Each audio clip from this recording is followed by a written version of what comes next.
Hey, it's your boy, Sergeant Hooked on Heroes, with another video. This would be the fourth video overall for the Power Month series I'm doing of the most badass moments in each Power Ranger season. Like I said before, this is only purely conjecture in my opinion. This is not anything where if you have different moments that your moments are invalid. Just kind of giving my opinion out there, kind of seeing, kind of going through my memories of what I remember from each season, what I loved the most, what I, didn't like, and kind of separating it out to talk about the best of the best. Most of these videos have also sort of slightly devolved into like talking about maybe some issues I had here and there. But overall, just trying to focus on the badass moments, the reasons why we watch it, why we're entertained by these shows. So yeah. So, last time I did the video, the last one in the series was Ninja Steel, which, as I said before, was a bit of a wet fart in terms of a follow-up to what we're talking about today, which is Power Rangers DinoCharge, which is one of my very favorite seasons. If you don't know, clearly, I'm a huge Kyoryuger fan. And when it was announced that Kyoryuger was going to be what they were going to adapt for DinoCharge, I was pumped. Super pumped and really excited about it. Then stuff started coming out about one of the actors who plays Koda, Yoshi Sudarso, the Blue Ranger, that he is a huge Sentai fan. He actually was on set, and some of the people came that worked on Kyoryuger, and he did the full Kyoryu change dance thing for them, and there was footage of it, and I was like, this season's gonna be great, and he's gonna be one of my favorites, and he was, lo and behold. But I have a lot of fond memories of DinoCharge. I really do enjoy it. At one point, I had the Morpher, but it is a garbage Morpher. It's very tiny. The sounds on it aren't that great. And the Morpher in show is cool, but the toy version is just trash. But I will give them credit where credit's due on how many ridiculous millions of repaints and kit bashy type things they did for the Zord line for it. That was impressive. Nothing I'd ever seen like that before.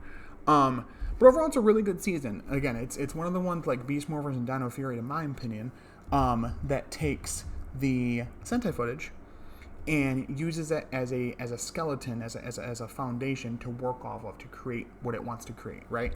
Because like something as abstract as bravery works in Japan for something like Sentai, but in America, kids aren't really going to fully understand that and know what that means exactly the same way. So they change it with the Energems, and I have my red one right there. Boop, boop, boop. And those are what charge their Dino Chargers, right? And Kendall makes the technology. Miss Kendall makes technology. They have the whole base of the museum, and then underneath is their Ranger base. It's a really cool setup. I really like it. The characters are very diverse. The team is really unique composition. Koda, like I said, the Blue Ranger is actually a caveman who was frozen millions of years ago with the Blue Energem, kept him alive. He thawed out, was alive, and is now modern day, and he has to learn all the things. He talks in very, stuttered kind of speech. I, Koda, yes, I will fight because it is right thing to do. And it actually worked. It didn't get annoying, and it was a really cool, shift from what he was in the Sentai. But overall, it's a really, really good season. Most of Super Dino Supercharge, I'm going to call it, season 2 is decent. I actually like the ending more than other people do, and I'll get to that in a little bit.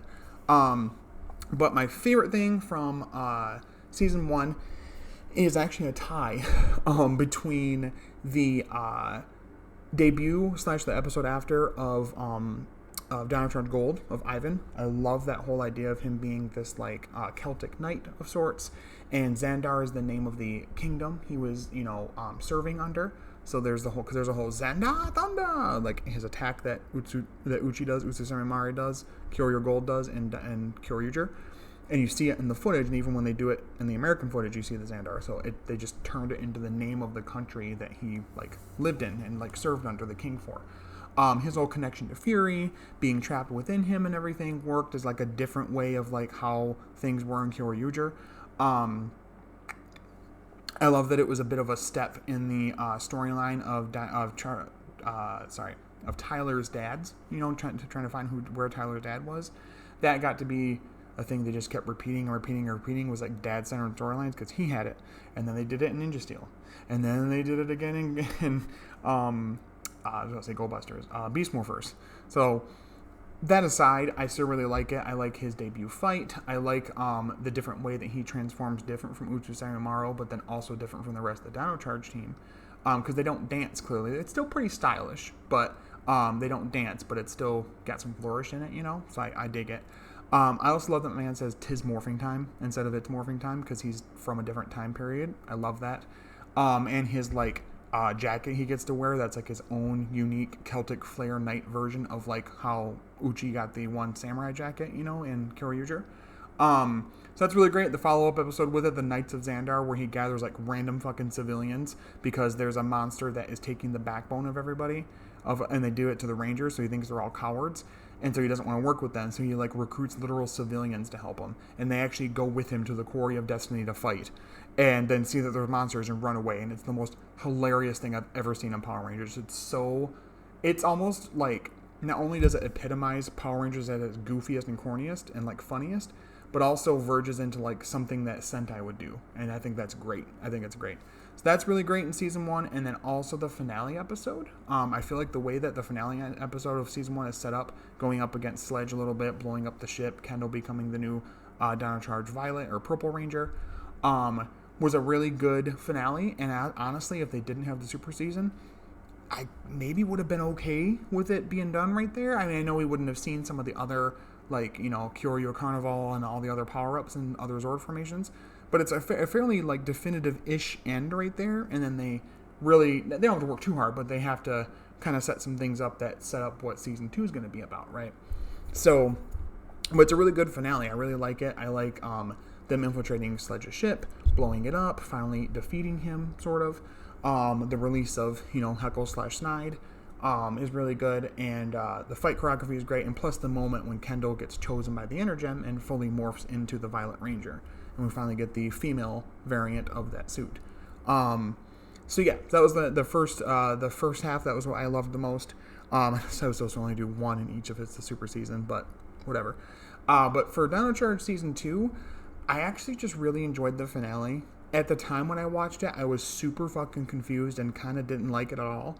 But after repeat viewings and thinking about it, and then when they went forward in the series, and they, like, in Dimensions in Danger, I think is that the right one for the team up in Ninja Steel? They talk about how certain seasons exist in their own little dimensional bubbles. DinoCharge is one of them. They're their own dimension. RPM is their own dimension. All the other seasons flow chronologically through each other. That's really cool. I think that's really interesting, really unique, and I think that when you rewatch it, that makes it a little bit better. There's still some rushed things that happen in Super, but I think that for the most part, it does some pretty good things in terms of the characters, little character arc things like Tyler's dad becoming a character again. I mean, definitely some questions of him just like purposefully not revealing himself to his son is kind of goofy, but most of it is pretty good. I think Dino Supercharge kind of gets shit on a little too much sometimes. I think it's actually a pretty decent season. But yeah, definitely the standout for me in that one was the finale. Other than that, runner-up moments, definitely the debut of Dino Super, or, you know, was it T-Rex Supercharge mode or whatever, because it's Kyoryu Carnival, especially because the monster in it, the American voice they give him, says, he says something along the lines of, he's so colorful and vibrant, he's like a carnival. And I was like, thank you. I thought that was cool. But yeah, that's definitely a runner-up moment for that season. I don't really have any, but overall, I really have a fond memories of DinoCharge. I think it's a great season. I think it was a really great step in the right direction after the absolute dumpster fire that was Megaforce and Super Megaforce for the most part. Super Megaforce, I think, is more awful than Megaforce in my opinion. And just really showed with that when they put their like mind to it and their hearts and passion to it, they can take a successful Sentai and really adapt it into something cool for an American audience. So I really enjoy it, and I love how deep and like loving of a fan and just part of the community Brendan Mejia is, the Red Ranger. My wife also thinks he's attractive, so she likes him too. And he's always like ready to come back for team ups, and has his YouTube channel where he answers questions about it all the show all the time. And yeah, it's just really cool to see him be so much a big part of the community. And especially now with the recent passing of Jason David Frank, rest in peace. It's cool to see him and others kind of step up to not really fill the void, but to be there for people as like a spokesperson basically for, or like a face for the franchise. But yeah, I really enjoyed DinoCharge. So let me know in the comments below, what did you guys think about DinoCharge / Supercharge, whatever. The love it, hate it in the middle. What was your guys' favorite or least favorite moments? Love to see the conversation starting in the comments. Really enjoying doing these videos for Power Month. I was kind of struggling, figuring out what to do, and came upon this idea, just kind of thinking a little bit before I started recording, and here we are. So definitely let me know if you guys got other ideas for Power Month, other concepts you'd like me to explore in the Rangers universe. If you want me to do a deep dive into some of the stuff from the comics, I could do that. Any other like concepts, the morphing grid, morphers in general, weapons, Zords, whatever. Let me know. I definitely will be up for it to give it a shot. But as always, thanks for liking, commenting, subscribing. And until next time, stay hooked on heroes, and may that power protect you. Bye-bye.